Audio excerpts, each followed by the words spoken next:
Pixka bat gozaldu, trago batzuk hartu eta azten gara, ekartzen erramienta tokiraino. Behin erramienta hemen dagoela, juten gara arbolaren bila. Este pequeño, este. Más gordo que este no, Politia, txikia, ez oso handia eta arremik ez izatea eta nahiko zuzena izatea. Hori izan behar du gehien bat hori. Hori erabakitzeko nola hartzen dugun edori, pixkat hortan gigatzen gara ez, begiratu azpitik gora eta ber zuzen dagoen, ez daukan kurbaturarik edo arramik ere ez izatea, eta pixkat horrela giatzen gara eta hori, ez izatea oso handia ere, gero pixua daukalako, zenbat eta handiago, pixu gehiago. Eta arbola hori, hemendik kilometro batera mendi barruan dago, urtero ere igual pixka bat urrunago ere joaten gara, baina hori, eta ekarri barra dago dena indarraren bitartez, bai arrastaka lurretik edo bestela sorbalda gainean. Orduan ekartzen da tokiraino, zuloa dagoen tokiraino, gorrela.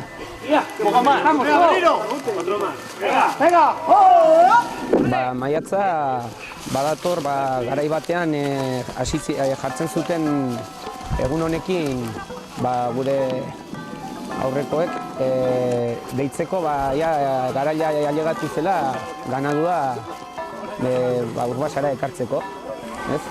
Neguan izaten zen behan eta honekin simbolizatzen zen uda berrian sartuta gaudela eta pastoak, Urbasako pastoak zabalik egoten zirela, ganadua igotzeko.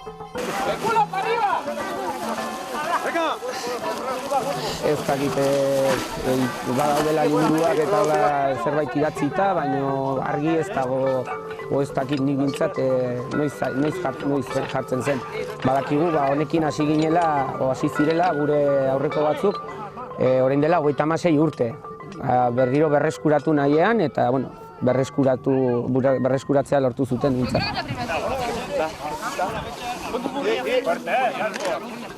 Zuhaitza egongo da hilabete osoan zehaz jarrita eta izango da batetik 30-era eta beti izaten da maiatzaren batearekin. Gehien bat ere izan liteke uda berria, pastizalen zabaltzea, horrekin dena pixka bat lotuta.